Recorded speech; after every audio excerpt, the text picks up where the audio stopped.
오늘 여러분들의 얼굴을 보니까 반갑습니다. 얼마나 반가운지. 보니까 작년에 뵈고 오늘 처음 뵙는 것 같아요. 그죠?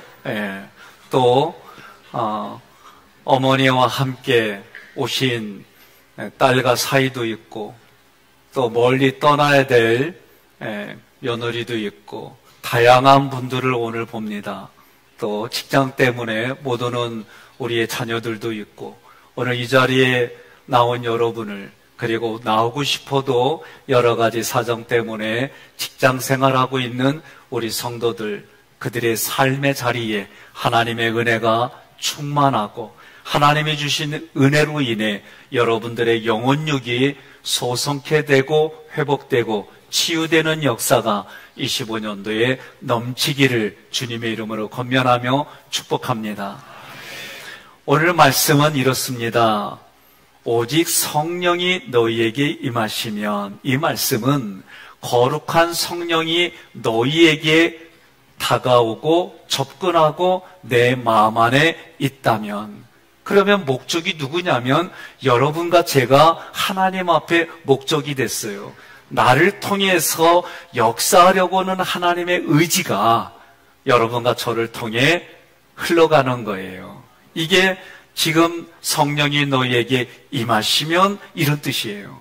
그 다음에 너희가 권능을 받고 그랬어요. 이때 권능이라고 하는 디나미스는 치유가 포함된 힘이에요. 그래서 내 신체가 회복이 되고 내 영혼의 이성의 지적인 영역이 회복이 되고 영적인 부분에 회복이 되는 일들이 이루어졌다라고 믿는 거예요.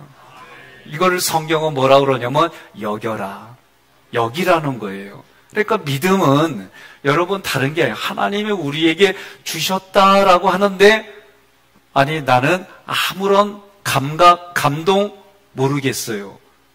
그래도요, 하나님이 나에게 성령을 선물로 주신 줄 믿으시기를 바랍니다. 그래서 저는 하나님의 사람들이 펼쳐가는 성령행전이라는 이 제목을 2년 동안 준비해서, 그리고 2년에서 3년 초에 이제 이 말씀이 실제로 적용이 될 거예요. 그러면 적용이 되면 어떤 일들이 일어나느냐? 내가 도움받던 자리에서 누군가를 도와주는 그 자리에 서게 될 거예요. 저 그 확신이 있습니다. 지금도 진행되고 있습니다. 그런데 이렇게 하나님이 너희가 권능을 받고 어디로 파송이 되느냐? 예루살렘과 온유대와 사마리아 땅까지라고 그랬어요. 이 땅은 하나님이 창조하신 땅이에요. 그런데 이거는 어떤 땅으로 봐야 되느냐? 복부인들이 밟는 땅이 아니에요. 성경은 종종 땅을 사람으로 의인화시켜요. 그러니 예루살렘과 유대와 사마리아에 있는 사람에게 하나님이 그 권능을 가지고 여러분을 통해 가시는데, 끝까지라고 그랬어요. 끝까지. 그러면 우리나라에서, 우리나라 영역의 땅 끝이 어디요? 대부분 해남 얘기예요. 제주도요. 나는 우리나라 역사 보니까 우리나라 장군이 제주도 옆에 무슨 섬이 있지요? 우도 말고, 그렇죠, 대마도. 여기까지 나는 내 땅이라고 말하고 싶어요. 왜? 우리나라도 역사가 이미 그 이전에, 한일합방 되기 이전에 그 대마도까지 정복했잖아요. 그러면 내 땅이지 뭐. 일본 사람들이 하는 논리로 말한다면 난 그렇게 말하고 싶어요. 그래도 25년도에는 나 일본 사람 좋아하려고 마음 잡았어요. 근데 이때 끝이라고 하는 건 무슨 의미냐면 가장 가치가 없는, 가장 작은 그런 뜻이에요. 그러니 물리적인 땅에 옆에 있는 사람에게 치이는 사람, 왕따 당하는 사람, 별 볼 일 없는 사람, 그 사람에게까지 나를 위해 증인이 되리라. 이게 사도행전 1장 8절의 말씀이에요. 우리는 영향력 있는 사람, 뭔가 행세를 하는 사람, 뭔가 영향력 있고 권력 있는 사람, 뭔가 영향력 있고 가진 게 많은 사람, 그런 사람부터 먼저 봐요. 옆에 분한테 그럽시다. 나 먼저 봐주시오 그러세요. 예? 예. 오늘 말씀은 그런 사람이 아니라 우리 사람들 사이에 가장 가치가 없어 보이는 사람, 가장 무능해 보이는 사람, 가장 능력이 없는 사람, 그 사람 안에, 그 사람까지, 그 사람 안에 하나님이 나를 위해 너희를 증인이 되리라 그랬어요. 이때 증인은 뭐냐? 삼위일체 하나님께서 나에게 해주신 것을 기억하고 있는 게 증인이에요. 그러니 여러분, 신앙은요, 체험이 있어야 돼요. 인지로 우리의 이성과 지성으로 아는 것은 한계가 있어요. 그러면 저는 어떤 게 가장 먼저 제 기억 속에 이런 체험 저런 체험 생각해 보니까 제가 신학교 다닐 때에 하나님 방언도 경험하고 방언 기도도 하고 이러는데 내가 많은 옆에 신학생들 선후배들을 보니까 하나님이 말씀하셨습니다 하는데 난 이게 확신이 없어요. 성경에 기록된 말씀이라는 것까지는 내가 하겠는데 하나님이 이렇게 말씀하셨습니다. 이게 내가 확신이 안 서는 거예요. 그러니 설교할 때에 주저주저 하는 거예요. 하나님이 말씀하셨습니다. 하나님이 말씀하셨습니다. 하나님이 여러분에게 이게 지금처럼 이게 안 나오더라고요. 그래서 그때부터 기도한 게 뭐냐? 하나님, 기침도 좋으니까 내 이름 불러주는 것만도 좋으니까 살아계신 하나님이라니까 말씀 좀 해주세요. 기록된 말씀으로가 아니라 내가 이렇게 말하는 것처럼 저에게 말씀해 주세요. 나 이거 확신 없으면, 이 체험이 없으면 설교 못해요. 그렇게 기도하기를 8년이에요. 그리고 나서 목회 나왔는데 그때 나왔을 때는 제가 지금처럼 그런 생각, 그런 신념, 그것을 뛰어넘는 믿음 이런 건 아니었어요. 네? 떠밀려서 갔어요. 마치 우리가 출애굽 구조도에 보면 고난이라고 하는 것이 하나님이 배열했습니다. 이 얘기는 하나님이 우리를 고난의 그곳으로 떠미는 거예요. 저는 가만히 뒤돌아보면 그 상황들이 보이지 않는 하나님의 능력의 손이 그래왔어요. 그리고 97년도부터 2000년도 요 사이에 우리나라의 가장 이슈가 뭐냐? 왕따 이슈였어요. 왕따. 그래서 김대중 대통령이 회사 사람들도 왕따 겪는다. 이거 심각한 거다. 이거 하면 안 된다. 그런 담화문을 할 정도로. 저도 왕따 경험이 있어요. 왕따 경험이 뭐냐? 참 그 사연을 이렇게 뒤돌아보니까 마음이 아파요, 지금도. 예? 왕따를 겪었어요. 초등학교 때에. 이유는 우리 아버지 세대에 그 동네를 개혁함으로 인해 생긴 옆에 있다가 돌 한 대 맞은 그런 거와 똑같아요. 저희 아버지가 신의장이 되면서 부의장님의 모든 행정들이 드러나면서 안 좋은 결과가 생겼어요. 그 집의 막내 아들이 제 동기예요. 그리고 이런저런 역학관계 때문에 억울하게 그런 일들을 겪은 적이 있어요.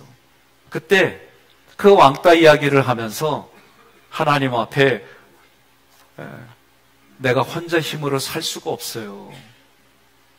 그런 마음을 가지고 아산만 물에 잠수하러 가기로 결정한 거예요, 제가. 그리고 가는데 가기 전에 친구들한테 이 다음에 우리가 만나면 친하게 지내자. 그러고 제가 갔어요. 잠수하러. 겨울에. 근데 가다 보니까 흰 눈밭인데 성현아 그러면 안 돼. 이런 소리는 하나도 안 들려. 그리고 그냥 내 마음속에는 살고 싶은 거예요. 그래서 뒤를 돌아보니까 그리고 한참 걸어다가 살고 싶어서 또 뒤를 보고 그리고 그때 제가 있는 게 있어요. 3-4번 있어요. 마지막 한 번만 뒤돌아보자. 아니 죽으러 가는 사람들은 살고 싶은 이 간증이 얼마나 많은지 몰라요. 근데 방법이 없으니까 사는 방법으로 죽음을 택하는 거예요. 심리가 그래. 그래서 뒤돌아봤더니 논두렁 하얀 논밭에 웬 시커먼 게 4개가 보여. 그래서 내가 이게 뭔가 하고 눈물을 닦고 보니까 우리 친구들 미안해요. 이땐 이렇게 말해야 돼. 대가리야. 그래서 내가 이 머리를 보니까 순간 내 마음속엔 나 살았다. 근데 제가 죽기로 했으니 그때 거기서 그냥 다리 다친 척하고 뭐 앉아있지 뭘. 제가 그래도 그때는요 육상부였어요. 제가. 근데 그 친구들한테 잡혀줬어요. 그리고 그때 살아가지고 독수리 5호가 돼서 지금까지 지구를 지키는 거예요. 응? 이 얘기를 제가 몇 번 했어요. 근데 수십 년 지난 다음에 목회 현장에서 하나님께서 이거를 예화를 드는데 그때 하나님이 말씀하셨어요. 내가 그때 너를 살려주었다. 저는 그 음성이 지금도 이 음성이 저에게는 제 인생의 터닝 포인트였어요. 내 인생을 뒤돌아보고 하나님의 말씀을 듣는 순간 제 마음속에는 이루 말할 수 없는 그 아름답고 기쁘고 즐겁고 감사한 게 가슴에서 넘치는 거예요. 그러면 그 기분과 감정과 생각으로 쭉 살아봤느냐? 안 그리요. 그러니까 여러분, 우리가 다짐하고 또 다짐하는데도 나가다가 뭐 부대끼면은 그냥 감정이 상하는 거예요. 왜 그럴까? 우리 마음의 생각과 감정을 훈련을 하지 않았다는 거예요. 예? 오늘날 저는 우리 부모님들, 어린아이들 키우는 부모들을 보면 어떤 때는 참 안쓰럽기도 해요. 시대별로 이렇게 보면 우리 때는, 저희 어렸을 때는 집에서 나가라고 해도 나갔다가 겨들어왔어. 지금은 10년, 15년, 20년 전에 나가라 그러면 애들이 가방부터 싸 일단. 그러면 부모들은 학교 가는 줄 아는데 짐 싸갖고 나가는 거야 그게. 시대의 흐름들이 너무나도 바뀌는 걸 보니까 우리 자녀들을 키우는 것에 대해서 부모들이 절절매요. 그런데 얼마 전에 그래요. 코로나 때에 하도 마스크를 쓰고 다니니까 그때에 태어나서 성장한 아이들은 언어를 인지하고 대화 나누는데 어렵대요. 이게 지금 보고서들이 올라와 있어요. 그러니 우리 부모가 자녀들에게 무엇을 보여주고 살아야 될까 한번 고민해 보자는 거예요. 예? 80년을 사람이 산다고, 요새는 90줄인데 80년을 산다고 할 때 잠자는데 26년, 일하는데 21년, 텔레비전만 보는데 10년, 밥 먹는데 6년, 사람을 기다리는데 6년, 사람의 편차에 따르지만 하루에 웃는 거를 해보니까 3년. 이렇게 구체적으로 해보니까 일하는 데는 21년이고 나머지 보니까 이게 없어서는 안 되는 거잖아요. 근데 오늘 이 자리에서 자기에게 물어봐요. 나는 예수님을 전하는데 몇 년 걸렸나? 내가 예수님을 전하는데 몇 년을 사용했나? 예? 나한테만 이렇게 한번 보여줘봐요. 예? 보여줘봐요, 정말. 왜 못 보여줘요? 나도 이걸 고민해보니까 많지 않더라고요. 예? 제가 예수를 그리스도로 고백하는 자리를 하나님 사수하겠습니다라고 결단한 게 사실 저에게는 몇 년 안 돼요. 예? 제가 그 말씀드렸죠? 장례가 끝나면 예수 믿지 않는 남편이 와서 인사하고 가요. 고맙다고. 저도 인사만 했어요. 그런데 어느 날 예수를 그리스도로 고백하게 하겠다 이 마음을 제가 결단하고 나서는 인사로 오신 분에게 예수를 그리스도로 고백하게 만들어요. 내면에서 믿든 안 믿든 내 눈에 보이게끔 아멘을 만들어내요. 그리고 나서 지금까지 못 보는 분들 많아요. 그래도 저는 내 눈에서 나는 하나님께 갔을 때 예수님이, 성령님이 우리를 위해서 변호해 주시듯이 나도 하나님, 우리 심정을 보지만 하나님 바짓가랑이에도 붙들고 이 사람 내가 보는 앞에서 입으로 고백했으니 내가 증인이라고, 난 그럴 작정이요. 그럴 마음으로 정말 시작했어요. 그런데 여러분 한번 자신에게 물어봐요. 내가 80년 사는 인생에 내가 만나는 사람, 내가 아끼는 사람의 영혼을 위해서 예수를 그리스도로 고백하게 하는 그 자리를 얼마나 만들었을까? 마태복음 4장 19절 함께 봉독합니다. 예수님이 그들에게 나를 따라오너라, 너희를 사람 낚는 어부가 되게 하겠다 하고 말씀하시자. 아멘. 나를 따르라, 이거는요 구원해 주신 거예요. 우리를 나를 따르라 구원해 주신 거예요. 사람을 낚는, 이거는요 일꾼으로 만드시겠다는 거예요. 예? 일꾼으로. 그러면 일꾼으로 만들려면 어떻게 해요? 훈련이 있고 그 훈련이 내게 습해서 내가 익숙하게 되어져서 성장해서 일꾼이 되는 거예요. 저도 막노동에 가서 2달을 일한 적이 있어요. 군대 갔다 와서 뭐 할까 고민하다가 잡히는 게 없어서 일단 막노동 현장 나가자. 그랬더니 눈이 오나 비가 오나 나가면 내가 할 일이 있어요. 그런데 그 일을 여름에 시작하니까 15일 만에 제가 쓰러졌어요. 쓰러지고 나니까 동네 보건소 소장님이 딱 보더니 링거 하나 딱 꽂으니까 말이요 반나절 만에 일어나더라고. 그게 제가 20대 중반이 좀 나이예요. 그리고 나서 매일 출근하는데 그때부터 몸이 익숙해지는 거예요. 그러니까 우리가 어떤 일을 한다라고 할 때는 그 기간들이 다 있는데 옆에 분한테 물어봐요. 기도는 얼마나 걸릴까 하고 물어봐요. 내가 기도 생활한다 그러면 얼마나 걸릴까? 예? 왜 군대 가면 3개월을 훈련시키느냐? 일반적으로 3개월이면 어떤 직종이든지 간에 내가 거기에 익숙하게 돼 있어요. 옆에 분한테 인사합시다. 25년도에는 기도 자리 사수합시다. 제가 오늘 주제를 주고 먼저 기도를 하나 하려고 그래요. 저는 우리 둘째가 공군에서 제대를 했어요.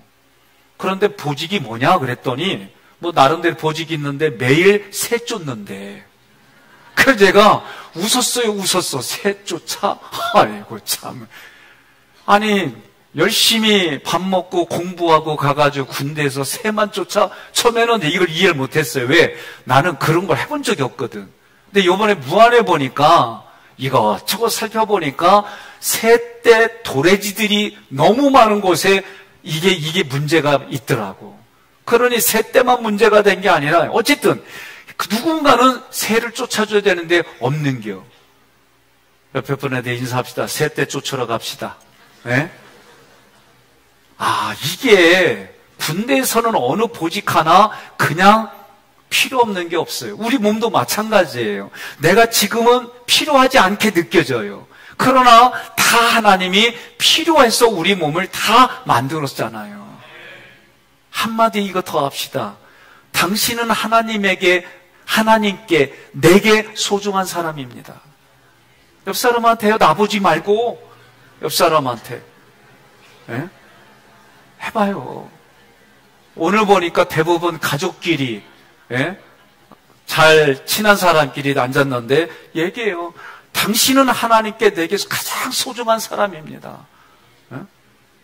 오늘 25년도 출발을 그렇게 하자고요.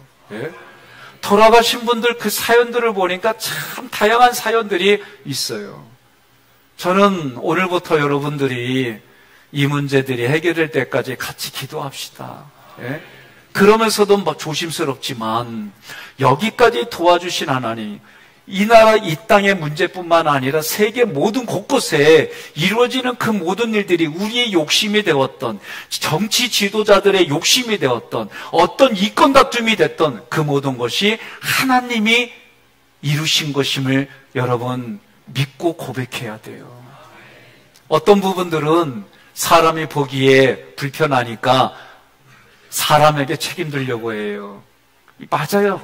그러나 그 모든 걸 주관하시는 분은 하나님이시다. 그 하나님 앞에 여러분과 제가 오늘 작정하고 나온 게 뭐냐? 다른 말로 말하면 송구영신 예배지만 저는 어떤 의미를 주냐면 여러분과 제가 오늘 하나님 앞에 1년의 첫 것을 드린다. 이 마음 가지고 온 거예요. 그러면 성부 하나님 앞에 첫 것 드린다는 얘기는 내가 세례 받은 자로서 하나님 앞에 이런 반응을 보이는 겁니다 라고 한 거예요. 성만찬하면서 내가 예수님의 피를 먹었지만 깃볼에 바르고 엄지손가락 손톱에 바르고 엄지발가락 발톱에 발라서 내가 피 발랐단 말이에요. 그래서 예수 그리스도의 보혈의 피로 여러분과 제가 피 바른 공동체 안에 그것이 가정이고 교회이고 여러분이 살아가는 삶의 자리이다. 이렇게 고백하는 거예요. 그래서 하나님 앞에 이 모든 것을 여기까지 도와주신 하나님 앞에 기도합니다. 그 마음을 가지고 하는 거예요. 저는 오늘 1년의 첫날 이런 질문을 드리고 싶어요. 요한복음 20장 21절 함께 봉독합니다. 예수님은 다시 제자들에게 너희가 평안하기를 바란다. 아버지께서 나를 보내신 것처럼 나도 너희를 보낸다 하고 말씀하셨다. 자, 앞부분에서 마태복음 4장 19절에는 사람을 낚는 어부가 되게 하리라. 그러면 어부라고 하는 것은 전도자요. 전도자의 역할은 뭐요? 돌보는 거요. 이 돌보는 자를 뭐라고 부르냐면 목자라고 부르는 거예요. 일꾼과 목자는 달라요. 그러면 저는 이제 하나님의 사람들이 펼쳐가는 성령행전이라고 하는 이걸 고민하고 길게는 3년, 짧게는 2년 요 기간을 두고 여러분들이 이제 성경의 말씀뿐만 아니라 사람의 생각과 감정을 이해하고 배려해서 나를 통해 하나님의 그 모든 것이 흘러가는 통로로 살아가게 저는 도와줄 거예요. 2층은 아멘 안 하면요, 나는 할 때까지 이거 얘기할 거예요. 예? 농담 아니에요? 예? 아멘 해야 돼. 제가 진짜 내가 이제 앞으로 남은 저의 목회 기간을 보니까 원로 목사님이 하셨던 말씀이 자꾸 기억나는 거예요. 그때 설교 때 이렇게 말하셨어요. 나 지금도 더 목회할 수 있어. 그런데 교단에 그 약속들 때문에 내가 은퇴하는 거야.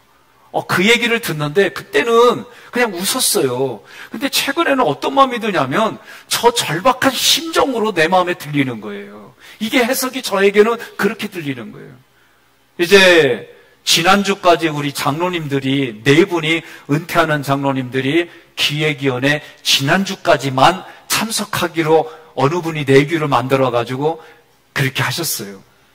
그리고 나서 이렇게 했는데 우리 장로님 한 분이 목사님 그래도 고생하셨는데 격려 한 말씀 해주시죠. 그러고 격려하고 서로 박수치고 그랬어요. 오늘 저는 여러분과 제가 인생을 끝날 때에 무슨 말을 하고 어떤 격려를 받고 그랬으면 그럴까. 저는 4가지를 먼저 마지막으로 이렇게 드리고 싶어요. 나는 왜 학위교회에서 존재하고 있는가? 이거는 나의 정체성이고 사명에 대한 얘기입니다. 그래서 1년이 끝나는 그때에 여러분들이 다 제가 이제 이거 받을 거예요. 2번째로는 나는 나를 통해 그 누군가를 어떤 종류의 사람으로 만들어낼까?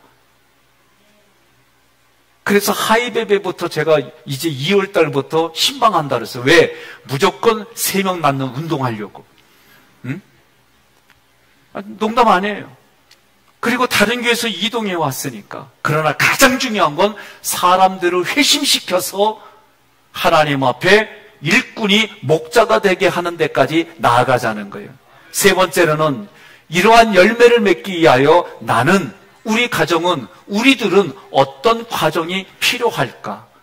믿음을 나누는 삶이 필요한데 세속적인 불신자와 종교적인 불신자가 신자가 되고 신자가 일꾼이 되어 목자가 되는 그런 과정으로 2, 3년을 한번 우리가 헌신해 보자. 마지막으로 그런 과정들을 위해서 어떤 프로그램들을 사용할까? 저는 이제 영혼육에 대한 제 나름대로의 시스템을 만들어냈어요.